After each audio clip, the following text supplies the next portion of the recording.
Պարագլուխն ինչ-որ մեռելացին և քիմերային 4-րդ հանրապետություն է հռչակում։ Նա պնդում է, թե իբր 3-րդ հանրապետությունը հիմնված է եղել կոնֆլիկտների ու պատերազմի վրա։ Իսկ հիմա, երբ դրանք լուծելու ճանապարհին ենք, մեզ պետք է նոր հանրապետություն։ Ալիևյան սահմանադրության ընդունմամբ նա փորձելու է հռչակել այդ 4-րդ հանրապետություն կոչեցյալը։ Մեր պետությունը համարակալելով և իր հռչակածն էլ դարձնելով թուրք-ադրբեջանական տանդեմի վասալ մի կազմավորում։ 4-րդ հանրապետության գաղափարը համենայն դեպս նման ձևակերպմամբ պատկանում է Հայաստանի 4-րդ նախագահ Արմեն Սարգսյանին։ Նա մի առիթով ասաց, որ ինքը ոչ թե 3-րդ հանրապետության 4-րդ, այլ 4-րդ հանրապետության առաջին նախագահն է։ Իհարկե, խնդիրը շատ ավելի խորքային պատճառներ ունի եւ միայն պարզ համարակալման մեջ չէ։ Վարչախումբը հստակ խզում է դնում ոչ միայն 3-րդ հանրապետության հետ, այլև մեր պատմական արժեհամակարգի եւ հայրենիք հասկացության միջև։ Այն գաղափարախոսությունը, որն իրենք առաջ են քաշում, հիմնականում բխում է օտար օրակարգերից եւ միանշանակ համընկնում է այսօրվա թուրք-ադրբեջանական տարածաշրջանային հավակնությունների հետ։ Ասելով 4-րդ հանրապետություն, իրենք ուզում են ներկայիս Հայաստանի Հանրապետության պետական սահմանները նույնացնել հայրենիքի սահմանների հետ եւ ըստ այդմ ամեն կերպ ջանում են բացարձակապես փակել Արցախի խնդիրը եւ առհասարակ Հայաստանի Հանրապետության նորագույն շրջանի պատմությունը սկսել օրինակ 2020 թվականի կապիտուլյացիոն պայմանագրից հետո։ Այս խզումը միանշանակ դեմ է մեր ազգային պետական շահերին։ 4-րդ հանրապետության կամ իրական Հայաստանի գաղափարախոսության համաձայն հայ ժողովուրդը պետք է մոռանա ցեղասպանության հարցը, պետք է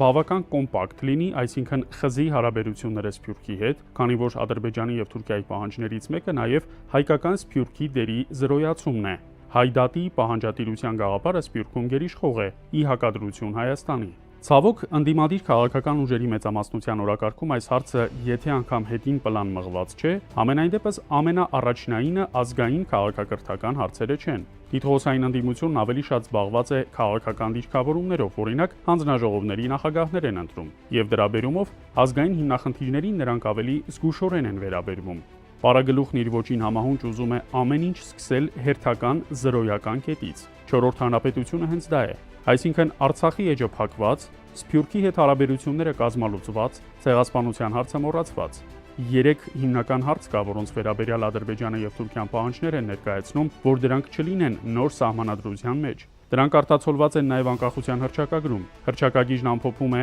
Արցախի, Հայդատի եւ Սփյուռքի հետ հարաբերությունների հարցերը, իսկ մայրօրենքն ազգային եկեղեցու բացառիկ կարգավիճակ է շնորհում հայ առաքելական եկեղեցուն։ Պաշտոնյան ըստեյության մի խնդիր առուցում։ Դա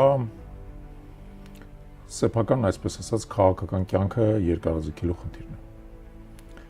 Եվ նա գիտակցում է, որ եւ իդեպ շատ այդ հարցում նա շատ ճարպիկ է։ Նա գիտակցում է, որ սեփական քաղաքական կյանքը երկարաձգելու հիմնական միջոցն է Ալիևի պարտադրանքը ըստ էության հայ ժողովրդի վրա պրոյեկտելն է։ Դեպի դեպքում նա շարունակում է մնալ իշխանություն։ Դեպի դեպքում նա կարողանում է կոտրել հայ ժողովրդի առնվազն նրա որակյալ մեծամասնության պայքարի կամքը եւ պարտադրել ադրբեջանական նարատիվները եւ ըստ էության դառնալ Ադրբեջանի եւ Թուրքիայի կուսակալ, այսպես կոչված 4-րդ հանրապետություն կամ իրական Հայաստան կամ ինչպես ուզում եք այդ բանը սուրոգատը կոչեք, հա։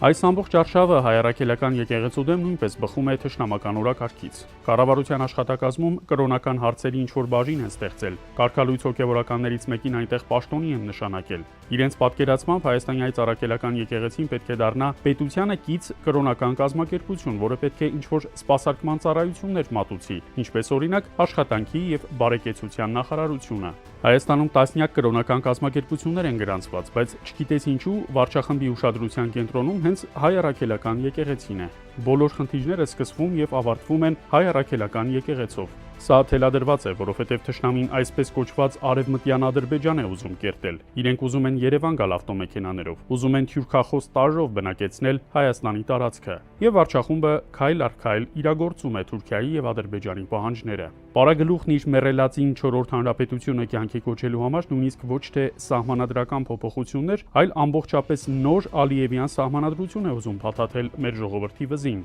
Նա համարում է, որ իրեն չի կարելի քննադատել Արցախը զոհաբերելու հազարավոր զոհեր տալու, Ադրբեջանին բազմաթիվ զիջումներ անելու, դիվանագիտական ջախջախիչ պարտություն կրելու համար։ Եվ այդ զրոյական պլատֆորմը, որն իրենք անվանում են 4-րդ հանրապետություն, իրենց խուսանավման եւ իշխանության վերարտադրման բազմաթիվ հնարավորություններ է տալու։ Ամենապիղծ սուտն այն է, թե իբր այդ մեռելածին 4-րդ հանրապետության հիմնադրումից առաջ ինչ եղել է, դա այն գինն է, որ մեր երկիրն ապրի խաղաղ եւ բարեկեցիկ։ Այդ կեղծ օրակարգն են առաջարկում նաև խորհրդարանական ընդդիմությանը, թե այնինչ եղել է անցյալում, հայհոյանքներ, վիրավորանքներ եւ այլն, թողնենք անցյալում, ուժերը համադրենք եւ գնանք հանուն պետության զարգացման օրակարգի։ Եվ շատ կարեւոր է ընդդիմության կողմից իրական այլընտրանքային օրակարգ առաջարկելը։ Ճիշտ է նաև բարեկրթություն բան իհարկե դրանք իհարկե կեղծ օրակարգեր են, բայց ճիշտ է նաև չարձագանքել նրանց խուժանական, հա, արդեն այդ ուղղության մարդկանց արդեն նաև փոխնախագահ են դարձրել եւ այլն,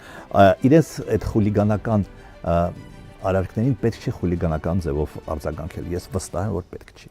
Ընդդիմության պահպանողականությունը եւ ավելորդ զգուշավորությունը տարբեր ազգային հարցերում, օրինակ արցախցիների վերադարձի իրավունքի ապահովման անհրաժեշտության եւ ընդհանուր առմամբ Արցախի վերադարձի հարցում,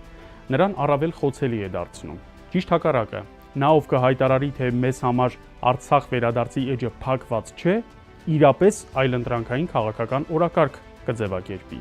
Իհարկե Արցախումն այդ դեպքում բազմաթիվ հարցեր կուղղի, թե ինչ ռեսուրսներով եք պատկերացնում Արցախ վերադարձը, ինչպես եք հասնելու դրան եւ այդպես շարունակ։ Այդ հարցերին պատասխանելն արդեն քաղաքական ուժերի ռազմավարական մտածողության խնդիրն է։ Իսկ պայքարը շարունակվում է։